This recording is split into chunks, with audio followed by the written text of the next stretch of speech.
күте тұрды. Жібересің запрос бізге. Интернет нашар болып тұр деші. Негізінде бар ғой, мына үйдің интернет күшті негізі. Просто бүгін 30-31 постоянно солай ғой негізі. Бірақ кеше нормально болды ғой? Кеше нормально болды, енді 30-31 емес қой, кеше 29 ғой. Сен айттың ау. А вот Берді отправил сейчас. Хорошо. Все, пока нормально. Стало? Угу. Вот. Здравствуйте. У вас очень плохой интернет, походу, да? Очень плохой интернет. Нет? Слышно меня? Кажется, нормально уже. Да. Слышно? Да, слышно. Как меня слышно? Нормально. Да, у вас интернет очень плохой, да? Ну, не знаю, вроде нормально было. Сегодня 30-е, наверное. Я понял вас. Шутка идет. Да. Здравствуйте, Берда. Да, добрый вечер, добрый вечер. Салам алейкум. Было познакомиться с вами. Взаимно. Наблюдаю. Молодец. Успешный бизнесмен, да? Так, Берда, я сегодня с своим переводчиком, как бы, она будет задавать вопросы. Да. Много математики.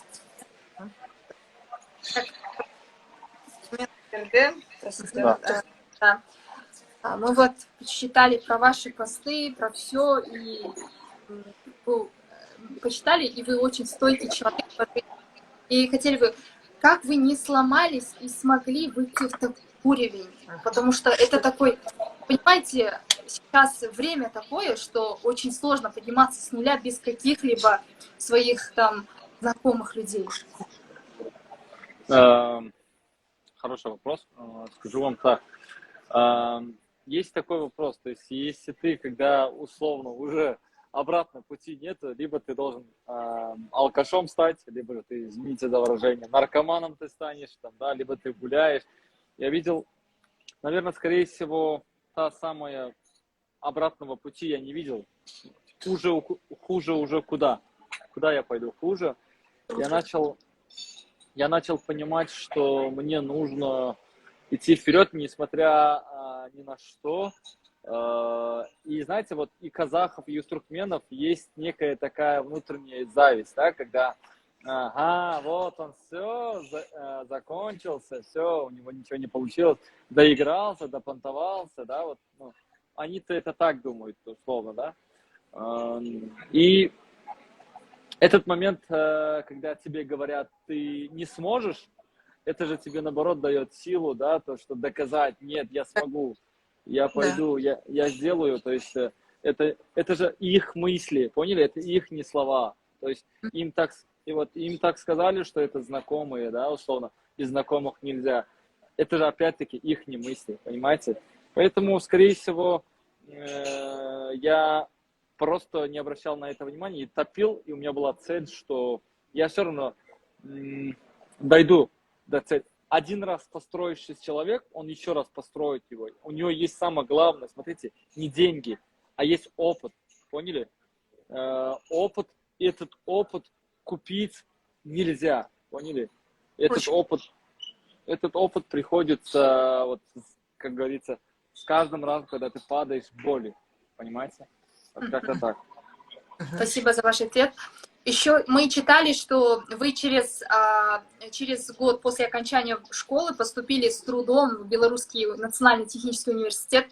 Работали вы вообще в этой сфере или сразу ушли в мир моды? Или вам понадобилось время понять, что вы не в той сфере вообще? Вы знаете, я действительно, уже после 5-го курса ради родителей, вот эти родители же СССРовские нас понятия, они же всегда пытаются тебя успокоить, сыночек, приди на государство поработай, зато пенсия будет у тебя, обеспеченная, понимаете, вот это стереотип, там, мамочка, ради меня, сыночек, приезжай, пожалуйста, да, в страну, попробуй, пожалуйста, с чего-то начать. Я ради мамы, клянусь Аллахом, приехал, устроился на практику в турецкую компанию строительную, потому что у нас турецкая компания строит в Туркменистане. И как только я видел, как турки униженно, оскорбляя своих туркменов, может быть, у вас тоже турки строят, казахов, да, то есть, смотрите, что делают. Слышишь, ты туркмен, да, ты умеешь там, условно, чертить, да, тебе приносит, вот так папку кидает, делай, понял? А потом, будто это он делал, и боссу отчитывается, что это я делал, понимаете, то есть, да? А мы там, а он сам ходил в клубах гулять, поняли, то есть, тусоваться. Ну да. И мне это очень сильно не понравилось, я ему выкинул эти папки в лицо и сказал, больше я не буду в этом заниматься. Я очень сильно хотел стать инженером-строителем, очень сильно хотел строить страну. Но в стране, где есть коррупция, нельзя этого делать, поймите, то и никто, понимаете. Поэтому я очень сильно хочу сказать, что и ваша страна, и наша страна по менталитету одинаковая. Где есть коррупция, там что-то сложно делать. Кстати, Поэтому хочу сказать вам, до того, как я хотел поступить в Белорусский национальный технический университет, я опять-таки скажу, что я поступал в нефтегазовый университет. Возможно, в Казахстане тоже это популярная тема, что без взятки ты не попадешь в нормальные вузы государственные. Но у нас она популярная. Действительно, я сдал 2 раза, меня просто заваливали там, да? На знания не смотрели, у меня не было знакомых. И я до последнего хотел поступить, быть студентом Туркменского политехнического университета, но, как говорится, не получалось. Но, как говорится, поймите, это же во время предопределено судьбой Всевышним Аллахом, да? Я же не знал, что будет впереди, да? Я безумно благодарен, что я не поступил в эти университеты. Те, кто сейчас там поступил и закончил, условно, моими ровесниками, поверьте мне, они сейчас работают там за зарплату $200-300 в месяц, понимаете? А я его в один день в ресторане могу потратить, понимаете? Поэтому, я не знаю, как на казахском будет, но на туркменском «Öngüm bolundan soğum bolsun». То есть, если вот как вам перевести это? «Öngüm bolundan soğum bolsun». Пусть у меня будет конец лучше, или давайте на русском это и смеется тот, кто смеется последним, да, вот есть такая поговорка. Поэтому я хочу сказать вам, что я не люблю смеяться, я не такой человек, не был таким человеком. Но мой уровень сейчас с моими ровесниками это словно небо и земля, понимаете? Как-то так. Молодец, Петр. Также мы читали, что вы начали уже с детства познавать бизнес, его структуры и дальше и все такое. Но это все было в детстве. А когда вы повзрослели, когда вы вступили в большой бизнес, когда вы узнали, что, как только что вы сказали, что мир не так уж радужный, как нам кажется, когда вы вступили в большой бизнес, в ваш бизнес? Я бы так сказал, большой бизнес это было уже 22 или 21, открыл я свой первый маленький магазин после общежития в Беларуси, в торговом центре Силуэт. Это подвальное помещение было, там типа цокольный этаж было дешевле стоило, туда люди не ходили, но я там вот тогда уже познал, что действительно бизнес, большой бизнес, что такое большой бизнес, а что такое вообще ответственность, что такое юридическое лицо, что такое бухгалтерия, что такое кассовый разрыв, понимаете? И поверьте, каждая боль, каждая ошибка делала или делает нас сильнее. Поняли? То есть я прошел через несколько кассовых разрывов, через несколько кидалов. Меня очень много кидали. Через несколько насмешищей, понимаете? Просто напролом шел. Самолет тоже вылетает против ветра, понимаете? Өте жақсы айтып отырсыңдар. В таком формате. Поэтому бизнес это некое... Наверное, нужно вот этому стремиться, да, вот это. Ты должен быть готовым, поймите, люди думают, бизнес видит Мерседесы, красивую жизнь, красивую, а что стоит за этой красивой картинкой? А что стоит за этой красивой картинкой? Бессонные ночи, кидаловые, там оскорбления, унижения, там, да, в моем случае нету личной жизни, да, то есть просто должен куча всякого, извините, дерьма стоит, понимаете? Поэтому как-то так. Хорошо. Да. Спасибо за ваш ответ. Вот в 2019 году вы потерпели неудачу в бизнесе вашем. Вот в чем была причина и как вы вышли вообще из этой ситуации? Насколько вам было тяжело или что вы вообще изъяли из этой ситуации для Да, себя? именно этот вопрос очень интересный. 19-й год я доверился людям, поняли? Опять-таки, это мои были туркмены, те самые, которые давно жили в России, в Москве. Я очень сильно доверчивый человек, поняли? Я доверчивый, то есть я говорю, а давайте мы с вами бизнес сделаем, да? Вот я говорю, прихожу к вам, вы же говорите, ой, Берды, а давайте, поняли? А давайте, он же известная личность там, а давайте сделаем, поняли? И вот такая некое доверие было, знаете, и предпринимательская, вот эта туркменская горячая кровь, когда я сказал, а давайте смотрите, мне дайте $1 миллион инвестиций, да, я вам там условно долю компании продам. Они дали деньги с условием того, смотрите, они дают мне 15 миллионов рублей, это $220 тысяч. И эти $220 тысяч, смотрите, я должен был вернуть в течение 6 месяцев, 6 месяцев. Это в течение 6 месяцев уже $400 тысяч ты должен был вернуть. Поняли? $400 тысяч. А я думал, как? Я на сегодняшний день думал, что, смотрите, возьму, то есть я же думал, как, я же хороший продажник, поняли? Я думал, все на маркетинге, на продажах выведу. Я, допустим, возьму эти деньги, отощу, допустим, смотрите, 10 тысяч платьев, условно, да, или там в вашем случае, 10 тысяч платьев продам там, допустим, с наценкой $20, и того у меня будет, смотрите, $400 тысяч.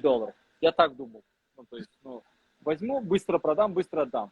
Поймите, а в бизнесе это не так уж не бывает. Ты один в поле не воин. Тебе нужна команда, тебе нужно маркетинг, тебе нужно все. А я начал вот это увеличивать, поняли? И попал в кассовый разрыв. То есть штат увеличился, офис увеличился, и получается в этот момент я еще тот самый парень, мужик, который держит слово, никого никогда не кидал. Смотрите, деньги дают, и через 3 месяца начинают каждые 3 месяца у меня забирать по 50, по 60 тысяч долларов. То есть, понимаете, я даже не успеваю оборачивать. То есть, это как получается? Под 44% я потом посчитал, за полугодовых они мне дали. 44% полугодовых. Понимаете, это никакой нахрен банк мира, никакой биткоин тебе не даст. 44% полугодовых, понимаете? Я в цифрах не разбирался, и было очень больно. В итоге я отдал им само тело, понимаете, да, то, что сумму, которую вы мне, допустим, $200 тысяч даете, там $227 тысяч, я там отдал 187 или 200 тысяч долларов, поняли? На 6-й месяц оказанный срок, поняли? Но само тело, вот поймите, пожалуйста, я у вас деньги взял, само тело возвращаю, я говорю, братья, дайте мне еще время, полгода, я дам еще сверху, которую обещал сумму. Поняли? Они говорят, окей, мы даем тебе отсрочку, да? Мы даем тебе отсрочку. У меня гражданин Туркмении, у меня туркменский паспорт. Туркменский паспорт в Российской Федерации находится с визой. Вам не нужна виза. Узбекам не нужна виза. Киргизам не нужна виза. Единственная страна в СНГ, где нужна виза и в Казахстан, и в Таджикистан, и в Узбекистан, и Киргизию нам нужна виза. Поняли? Без визы мы не можем вылететь в страну, в Россию. Понимаете? Даже в Казахстан мы не можем. У меня заканчивается в апреле виза, я оставляю свое детище управляющей моей женщины по имени Наталья. Наталья, бывшая управляющая компании, бывшая управляющая Zara, бренда Zara. Поняли? Российская Zara. Понятно. Это масс-маркет, да. Да. Она сильная управляющая, я ей оставляю. Но я на созвонах, потому что я же в Стамбул улетаю, там у меня виза, продлевать визу, поняли? Еще надо. Как только прихожу в Стамбул, мне какая-то нахрен мутьё начинается. Мне не продлевают визу, мне не отказывают в визе, мне 2 раза отказывают в визе. Объясните причину, говорю. Они отказывают. И не без причины, поняли? Паспорт выдают обратно. Самый важный момент. Наталья идет к этим инвесторам, да, говорит, давайте он вам платит, условно, вот, сейчас оплатит вас, он все равно вас же уберет отсюда, окей? Давайте вы его уберете, я знаю, в каких фабриках он закупается, да, давайте мы его уберем, и вы мне отдадите, вы 95% компании себе забираете, 5% мне даете. Ужасно, да? Так и получается, меня убирает с моей же компании.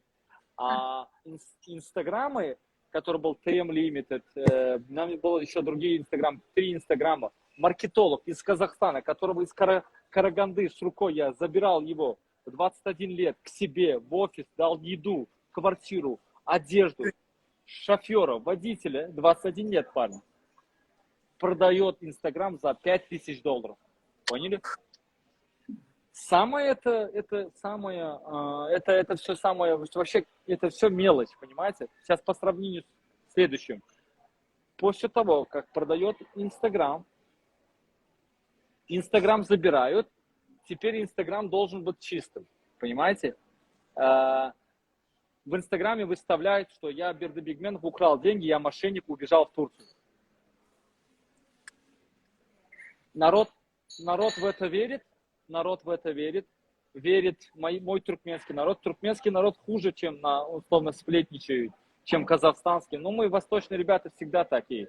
Я люблю свой народ, я не перестаю делать им добро до сих пор. Я вам скажу так, туркменский народ говорит, фу, блядь, мошенник, вор, мошенник, вор. Вбейте просто YouTube, просто в YouTube вбейте имя Бердыбекменов. Там есть 2 видео про то, что я мошенник. Поняли? То есть Да, я видела. союз. Да, вот это, то есть эти видео, то, что это тебя изнутри убивает. Я во время Рамадана, да, я 30 дней Рамадан держал, пост, да, я с утра на намаз ходил и говорил, о, Аллах, зачем ты мне такое испытание даешь? Зачем? Я просто со слезами прошу. Понимаете, в утреннем намазе, там, если ты во время того, когда пост держишь и говорят, не спишь, и ждешь до утреннего намаза и молишься, эта молитва без преград будет услышана, условно. Я этот момент просто прошу со слезами. Я не знаю, я чуть с ума не сошел, потому что в этот момент меня бросает девушка, говорит, разбирайся в своей дерьме сам. Меня бросают друзья, говорят, что таким мошенником мы не хотим общаться. Мы думали, ты нормальный пацан. И в итоге получилось то, что вот эта жизнь, понимаете, вот в один прекрасный день твоя красивая вот такая жизнь, вот так щелчком пальца все заканчивается, понимаете, вот у тебя есть Porsche, квартира, все нету, понимаете? И на кармане у тебя буквально $5, условно. В итоге получается, хочу так сказать, за каждой тягостью наступает облегчение, да, то есть я, знаете, что сделал? Я не переставал верить в Аллах, я просто отпустил эту ситуацию, поняли? Просто все, я делаю, условно, молитву, да, я начал верить внутренне, поняли? Мысленно, знаете, книга нас «Думаю и богатее» есть, книга есть «Подсознание может», все, поняли? Я внутренне начал верить, что в каждом из нас внутри живет Аллах, в каждом из нас. Машалла. В каждом из нас. Я видел людей, вот сейчас парень пишет, ты подписан на голых девушек. По шариату это очень плохо, то есть это очень просто. Я откуда знаю, я на кого подписан, честно, да? То есть робот иногда когда-то подписывался, там, может быть, менеджер какой-то понравился, там, условно, подписался. Не осуждать людей по себе. Все люди, то, что говорят, мысли, это их не мысли, поймите, это их не мысли. Я не могу их контролировать. Я не могу их зайти в их голову и сказать, ты, братва, извини, это твои мысли, можно как-то успокоиться, да, то есть, пожалуйста, не оскорбляй меня, да. Психология. Это их травма. Да, я не могу, я просто этот момент начинал забивать, поняли, то есть, и начал вперед идти. Вот как-то так мой бизнес, они 8 месяцев продержались, потом Аллах, наверное, восторжествовал справедливость, они закрылись. Бизнес обанкротился. Все в таком формате. Это знаете, что ваша ситуация очень похожа со Стивом Джобсом, который выкупил компанию, но в итоге что? Сейчас вы являетесь одним из лучших и командующих людей. И это доказывает о том, что работает здесь не ваша вот это, нет, имеется в виду, работает здесь не только вся команда, а ваш мозг. Имеется именно вот этот ум заставляет вас подниматься все выше и выше. Да. Вот. Мы хотим сказать, что мы поражены вашим вот этим стойкостью, в том, что вы смогли это пройти, и при этом не забыв Аллаха, потому что многие люди после всего этого говорят, зачем это испытание, и уходят прочь. Кто-то вообще, как там говорится, такой, да, мы поражены. Да. И у нас Спасибо. Следующий вопрос. Откуда появилась вот эта ваша бренд-идея Пигменова? Как вообще? Это был шелчок какой-то? Или как у Менделеева сон? Или что-то такое? Откуда? Как откуда? Просто, наверное, я всегда любил, вот помните, мне все говорят, что у меня в первом курсе была там одна курсица, она очень сильно красивая была, нереально красивая, я в Беларуси учился, я так хотел с ней познакомиться, я не знал, как подойти, понимаете. И вот однажды она сказала, посмотри на себя на зеркало, прежде чем подойти прежде чем как подходить на девушек, знакомиться, да, то есть, если так в прямом смысле, блин, не буду ругаться, блин, посмотри на себя на зеркало, что за, ты и я, кто такой, там, условно, и это меня сильно, наверное, задело, и я сильно хотел показать, что, к сожалению, встречают по одежке и провожают по уму, это действительно так, поняли, то есть, благодарен я этой девушке, что она смогла возбудить в меня вот этого бизнес-предпринимателя, горячего парня, который сейчас вот сидит перед вами и владеет большой компанией, понимаете, благодарен ей. Вот так появилось. Хорошо. А где в основном проявляются и показываются ваши бренды? Есть ли какой-то структура? Вот смотрите вы на, обязательно, конечно, смотрите на качество материалов. Вообще, насколько вы уверены в качестве этих вещей? Еще такой вопрос, да. В Казахстане собираетесь? По-моему, в Казахстане нету, да, вашего бренда? Нет у нас в Казахстане бренда, есть оптовые представители и, условно, буквально пункты выдачи, да, но я в Казахстане, кстати, это самый хороший вопрос. Почему? Мы в Казахстане франшизу открывали в Шымкенте, в Астане. Когда бизнес-бренд забрали, они же меня выставили мошенниками. Они стали сами, я сказал, я не такой. Они тоже сказали, пошел ты нахер, понимаете? Астана, я Шымкент. Они не поддержали меня, хотя я умолял и просил, пожалуйста, дайте мне время, дайте мне срок, я исправлюсь. То есть я не такой. Нет, мы сами поняли, кто ты такой, поняли? В итоге они тоже там сами начали раздвигаться. В итоге у них тоже через 8 месяцев все закрылось, да. Сейчас я видел, один из них там просится обратно, да, то есть я говорю, человек в тяжелом беде, я вас умолял, просил, останьтесь, доверьтесь, но вы не доверились. Поэтому если откроюсь в Алмате или в Казахстане или в других городах, это будет личный бренд, Бердыбекменова, а не какой-нибудь франшизор, понимаете, и который не поддерживает, не понимает этому бизнесу, понимаете? Это прямо. Обязательно посетим, Дай бог. прорежем вместе с вами, дай Аллах. А. Да, и еще, так, следующий вопрос. Конечно, мир моды не стоит на месте, оно двигается дальше, дальше. Вот есть... У вас очень сильно прерывает, у вас очень Да. сильно звук съедает, то есть вот так, знаете, то есть Сейчас, съедает. сейчас хорошо? Да, давайте вот так. Мгм, вот. Вопрос идет по поводу мира моды. Вот есть хорошее слово от Коко Шанель: чтобы быть незаменимым, надо всегда меняться.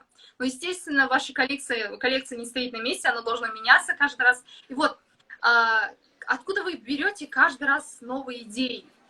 Смотрите зарубежные стилистов, модельеров.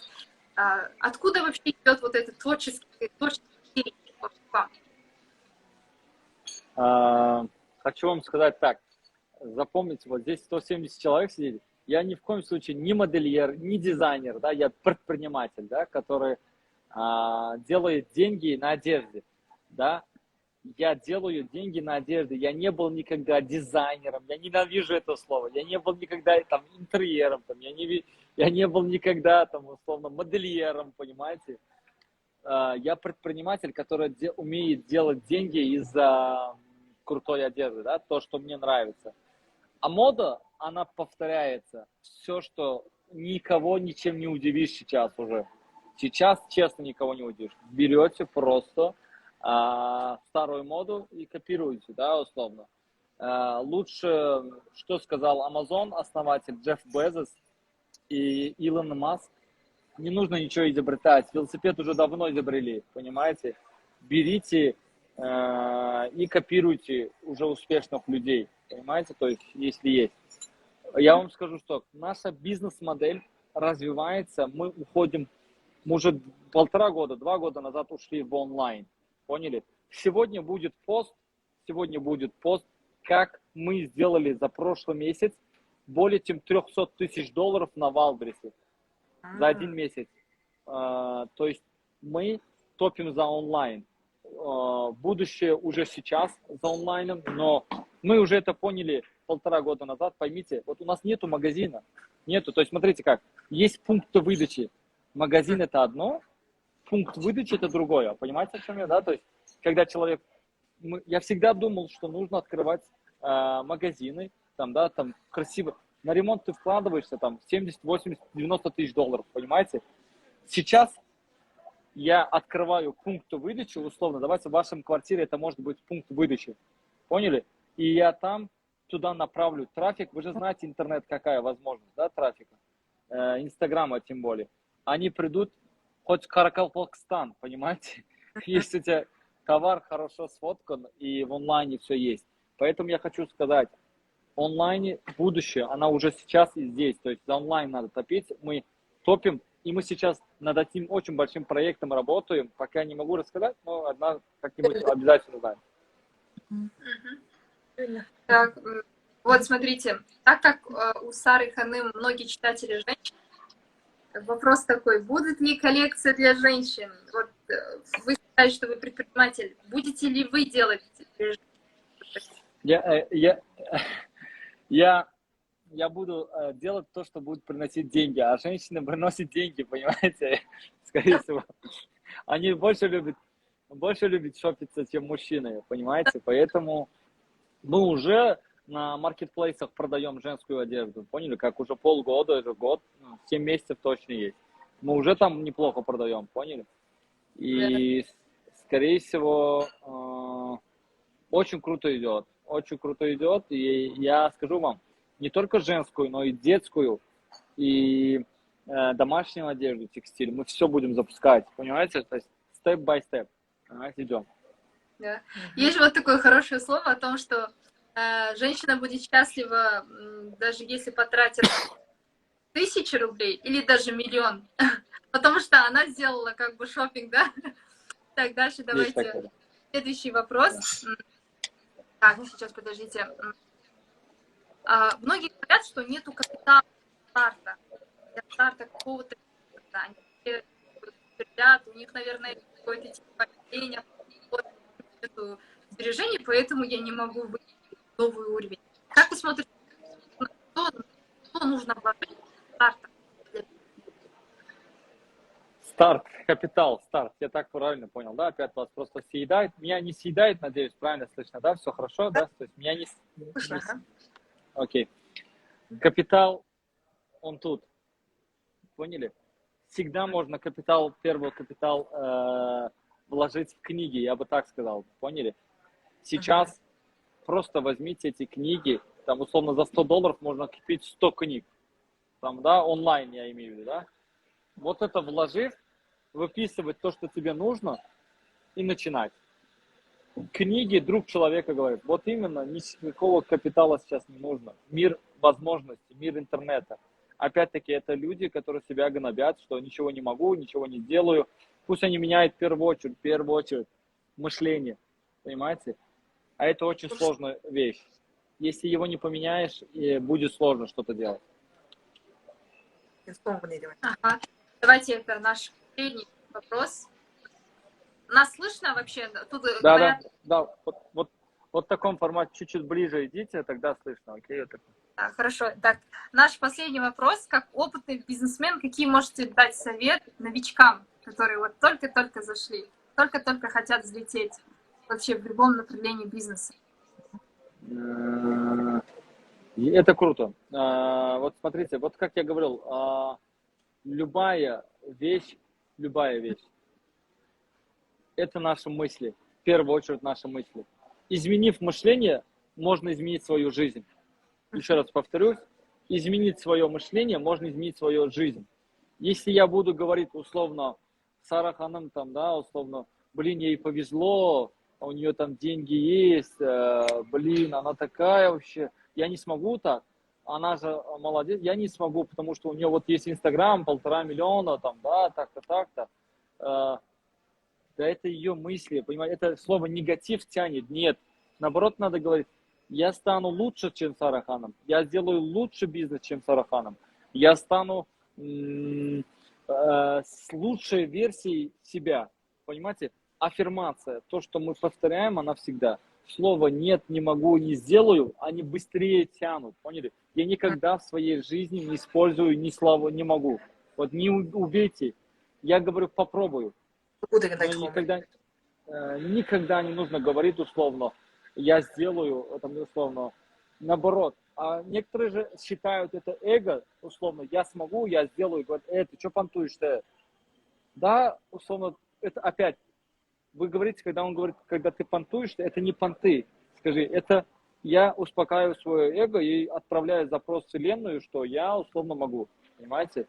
Поэтому любому начинающему предпринимателю я бы сказал, в первую очередь, меняйте мышление, второе, окружение, и третье, больше, наверное, увлекайтесь тем, что нравится, вот горите желанием. Поняли?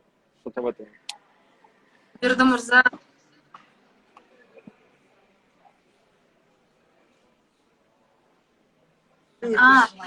Да, сейчас все переходят в онлайн вот этот формат, как вы сами говорили. Да, какие у вас пожелания по этому поводу? Изучайте. Да, начинается вот мини-курс Сары Ханым по поводу этого, да, в онлайн формате. Что вы можете, ну, дать совет или как-то пожелание какое-нибудь? Да, конечно. Я, наверное, скорее всего сказал бы, изучайте больше онлайн, вот особенно маркетплейсы, если это в товарном бизнесе, да, то, что вы продаете, окей? SMM, marketplace. Особенно мое любимое сейчас, почему я сейчас в Украине нахожу, IT. IT это нехватка IT. Смотрите, даже ты изучив языки программирования, C++, Java+, JavaScript, там, да, вот эти языки программирования сложные, тебя в Америке начальный этап возьмут на зарплату $2000. Поняли? На начальном этапе.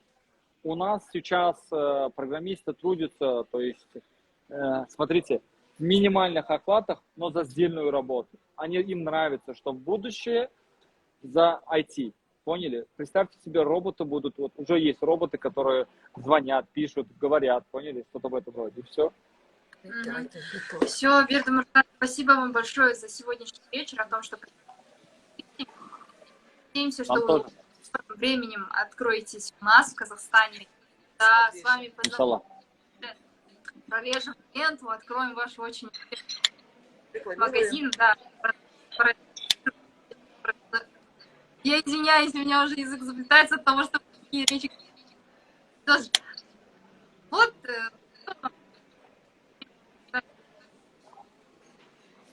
Прерывайтесь опять, вы прервались, алло, Да. прервались. Сейчас нас Да. слышно? Мы Да, просто сказали вам, что спасибо вам за все, спасибо, что поделились мыслями. Приезжайте в Да, не за Казахстан. Несмотря на Обязательно. пандемию, надеемся, что вы откроетесь в очень скором времени у нас. Казахстанцы ждут. Иншаллах. Иншаллах. Иншаллах. Все. Был рад познакомиться с Фараханом. Берегите себя. До свидания тогда. До свидания. Спасибо. Машалла. Негізінде бір сағаттың ішінде көп дүние айтылды, иә. Қаншама ақпараттар айтылды, алла разы болсын, нағыз маған ұнап отыр. Болашақта орыс осындай елдермен шығатын болса, орыс деп орыс тілде болса, осы қыз келсінші. Прям мне нравится она. Машалла. Құрметтілерім, алла разы болсын көргендеріңізге. Мінекей сіздер үшін осының бәрі сөзін айтқан кезде Қарбалас Қысылтаяң ертең өзім жол жүргелі отырмын. Шымкент қаласына ары қарай Дубайға жол жүрейін деп отырмын. Соған қарамастан, мінекей бүгін прямой эфир жасайық деп менің қасымдағы командамның қыздары өте мощный айтып отырмын ғой. Бұлар деген қадалған жерден қанылады. Бердімен шығып, мінекей Берді деген өз-өзін нөлден жасаған жігіт қой. Өз-өзін нөлден жасаған жігіт қой. Енді ол туралы давайте пост жазайық, иә, одан да, иә. Именно осы ненің астына. Құдай қаласа, сіздер естісін, сіздер тыңдасын. Енді орысша ұқтыңыздар ма, ұқпадыңыздар ма білмеймін, бірақ мен сіздерге прямой эфирға ертеңдер шығам, тағы да түсінікті қылып бәрін айтып беремін, жақсы ма? Әзірге сабаққа тіркеле беріңіздер. Ертең тура осы Берді секілді бизнесмендер шығатынына мен сеніп тұрмын, өзімнің сабағымды оқыған адамдардың арасында, иншалла. Құдай қаласа. Жақсы, құрметтілерім. Да, макет